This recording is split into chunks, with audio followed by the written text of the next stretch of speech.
BA প্রথম semester Bardhaman বিশ্ববিদ্যালয়ের অন্তর্গত সমস্ত কলেজের স্টুডেন্টরা বাংলা মেজর কোর্স ও মাইনর কোর্সের বাংলা প্রবন্ধ আমাদের ভাষা সংকট থেকে খুব গুরুত্বপূর্ণ সাজেস্টিভ প্রশ্নসহ সহজ সরল ভাষায় প্রবন্ধটির আলোচনা তোমরা এই ভিডিওটি থেকে পেয়ে যাবে। প্রথমেই বলে রাখি, ভিডিওটির আলোচনা পর্ব ও সাজেশন সংক্রান্ত সম্পূর্ণ অংশটি অবশ্যই মনোযোগ সহকারে শুনবে, কারণ যেহেতু এই প্রবন্ধ থেকে পরীক্ষায় বিভিন্ন ধরনের প্রশ্ন আসে, তাই তোমাদের এই প্রবন্ধ সম্বন্ধে ধারণা অর্জন করা অত্যন্ত প্রয়োজনীয়। এই বিষয়টিকে মাথায় রেখে আলোচ্য প্রবন্ধের মূল অংশ থেকে বিশেষ বিশেষ অংশগুলো অনুসরণ করে প্রবন্ধটির ভাববস্তু প্রথমেই আলোচনা করব।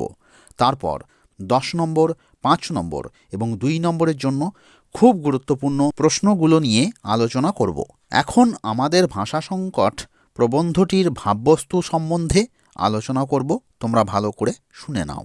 আমাদের ভাষা সংকট প্রবন্ধে প্রমথ চৌধুরী প্রথমেই বলেছেন, শ্রীযুক্ত বারীন্দ্র কুমার ঘোষ সম্প্রতি আবিষ্কার করেছেন যে আমাদের ভাষা সংকর, অর্থাৎ আমার বাংলার ভিতর থেকে ইংরেজি শব্দ স্বরূপে মাঝে মাঝে দেখা যায়।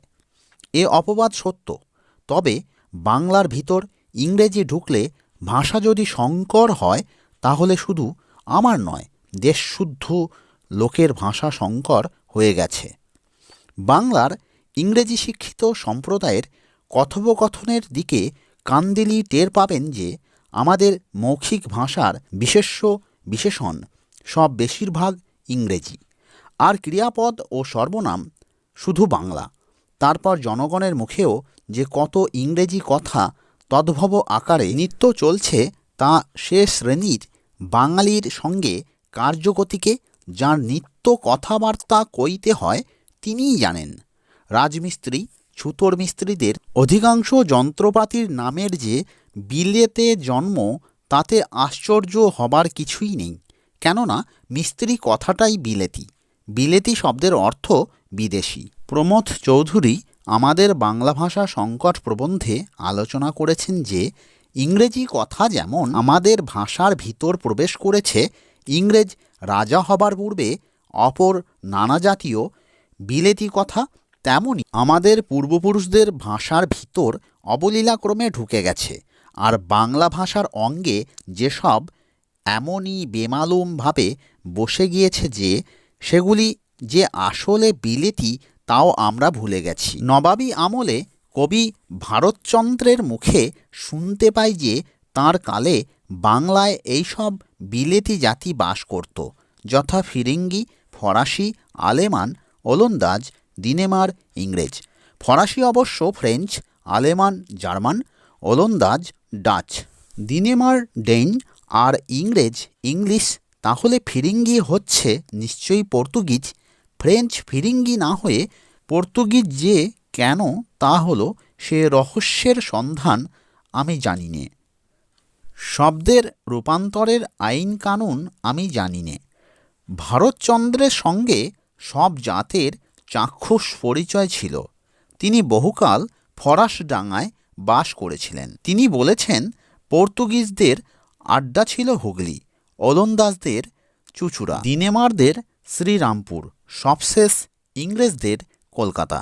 প্রমথ চৌধুরী বাংলা ভাষা প্রবন্ধে উল্লেখ করেছেন যে বহুকাল পূর্বে বঙ্গীয় সাহিত্য পরিষদ পত্রিকায় বাংলায় অঙ্গীভূত পর্তুগিজ শব্দাবলীর 10 পাতার একটি তালিকা প্রকাশিত হয়েছিল। এর পাশাপাশি আলোচ্য প্রবন্ধে তিনি বলেছেন, বাংলা ভাষায় ফরাসি শব্দও অনেক আছে। তাস খেলার জুয়ো থেকে আরম্ভ করে প্রমারার দুষ, ত্রেস, তেরাস্তা, কোরেস্তা, মাছ, কার্তুর প্রভৃতি। এর পাশাপাশি হরতন ও রুইতন, এই 2 ঔলন্দাজি শব্দও যে বাংলায় প্রবেশ করেছে, তাও প্রাবন্ধিক উল্লেখ করেছেন। দৃষ্টান্তের ব্যবহার করে দেখিয়েছেন যে কৃষিকাজ ও মামলা বিষয়ক অনেক শব্দ আমরা আরবি ফার্সি ভাষা থেকে গ্রহণ করেছি, যেমন জমি, ফসল, আইন, আদালত, মামলা, মোকদ্দমা, আসামি, নালিশ, খালাস, জারি প্রভৃতি। তিনি বলেছেন, ইংরেজি জ্ঞানের ভাষাও কতক পরিমাণে বাংলা ভাষার অন্তরঙ্গ হয়ে থাকবে। ইংরেজি শিক্ষার প্রসাদে অনেক নতুন জ্ঞান, অনেক নতুন ভাব আমাদের মনের ভিতর ঢুকে গিয়েছে, তাই তাদের বিলেতি নামও আমাদের মুখে মুখে চলছে। যেহেতু দেশের জনগণ ইংরেজি শিক্ষিত নয়, সেই কারণে ওইসব ইংরেজি কথা স্বল্প সংখ্যক লোকের মুখেই শোনা যায়, আর তাদের বিদেশি ধ্বনি আমাদের কানে সহজেই ধরা পড়ে। আর সেই কারণেই বাংলা ভাষা থেকে অনেকে চান আইডিয়াকে গলা ধাক্কা দিয়ে বার করে দিতে। প্রমথ চৌধুরী আমাদের ভাষা সংকট প্রবন্ধে প্রসঙ্গক্রমে আলালের ঘরে দুলাল ও হুতম প্যাঁচার নকশার প্রসঙ্গ উল্লেখ করেছেন। এখন আলোচনা করব খুব গুরুত্বপূর্ণ প্রশ্নগুলো সম্বন্ধে। 10 নম্বরের জন্য খুব গুরুত্বপূর্ণ প্রশ্ন হিসাবে মাত্র 3টি প্রশ্নকে বাছাই করেছি। প্রশ্নগুলো বলে দিচ্ছি, তোমরা প্রশ্নগুলো শুনে নাও। প্রথম প্রশ্ন, আমাদের ভাষা সংকট প্রবন্ধের মূল বক্তব্য নিজের ভাষায় লেখো।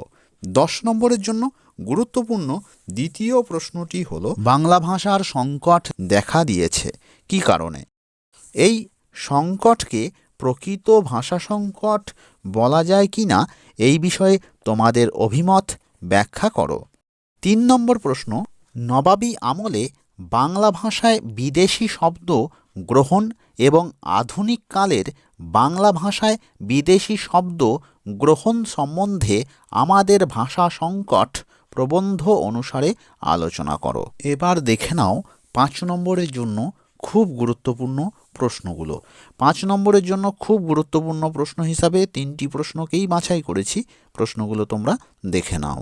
যারা চ্যানেলে নতুন তারা বিএ প্রথম সেমিস্টার সহ অন্যান্য সেমিস্টারের কমনযোগ্য সাজেশন প্রশ্নোত্তর পাবার জন্য চ্যানেলটিকে এখনই সাবস্ক্রাইব করে রাখো। ভিডিওটিতে একটা লাইক করে দিও। ভিডিওটি কেমন লাগলো তা এই ভিডিওর কমেন্ট বক্সে লিখে জানিও। আর কোন অংশের সাজেশন বা এই ধরনের আলোচনা পর্বের ভিডিওর প্রয়োজন তা এই ভিডিওর কমেন্ট বক্সে লিখে আমাকে জানাও। আমাদের ভাষা সংকট প্রবন্ধ থেকে 2 নম্বরের জন্য খুব গুরুত্বপূর্ণ প্রশ্ন হিসাবে 10টি প্রশ্নকে বাছাই করেছি। প্রশ্নগুলো আমি বলে দিচ্ছি, তোমরা প্রশ্নগুলো ভালো করে শুনে নাও এবং খাতায় লিখে রাখো। প্রথম প্রশ্ন বা 1 নম্বর প্রশ্ন, আমাদের ভাষা সংকট প্রবন্ধটি কার লেখা? এটি কোন পত্রিকায় কবে প্রকাশিত হয়? 2 নম্বরের জন্য গুরুত্বপূর্ণ দ্বিতীয় প্রশ্নটি হলো, আমাদের ভাষা সংকট প্রবন্ধে লেখকের মূল বক্তব্যটি লেখো। 2 নম্বরের জন্য গুরুত্বপূর্ণ তৃতীয় বা 3 নম্বর প্রশ্ন, বিশুদ্ধ বাংলা ভাষায় আর ফিরে যাওয়া সম্ভব নয়, এর দ্বারা লেখক কি বোঝাতে চেয়েছেন? 4 নম্বর প্রশ্ন, আমাদের ভাষা সংকর কে এটি আবিষ্কার করেন? 5 নম্বর প্রশ্ন, বোতল গ্লাস বাংলা ভাষা থেকে কখনো বেরিয়ে যাবে না, কারণ উল্লেখ করো। 6 নম্বর প্রশ্ন, জমি সংক্রান্ত এবং আইন আদালত সংক্রান্ত কয়েকটি আরবি ফার্সি শব্দের উল্লেখ করো। যারা ভিডিওটি দেখছো কিন্তু চ্যানেলটিকে এখনও সাবস্ক্রাইব করনি, তারা চ্যানেলটিকে এখনই সাবস্ক্রাইব করে রাখো। এই চ্যানেল থেকে তোমরা অনেক উপকৃত হবে, কাজেই চ্যানেলটিকে অবশ্যই সাবস্ক্রাইব করে রেখো। 7 নম্বর প্রশ্ন, আমাদের ভাষা সংকট প্রবন্ধে উল্লেখিত 2টি ফার্সি ও ওলন্দাজি শব্দের উল্লেখ করো। 8 নম্বর প্রশ্ন, লেখক পশ্চিম ইউরোপীয় ভাষাকে কয়টি ভাগে ভাগ করেছেন এবং কি কি? 9 নম্বর প্রশ্ন, কোন কোন জাতি জার্মানিক ও রোমান শব্দ ব্যবহার করত? 10 নম্বর প্রশ্ন, বাংলা তো তার স্বধর্ম পালন করে চলেছে, স্বধর্মর স্বরূপ ব্যাখ্যা করো।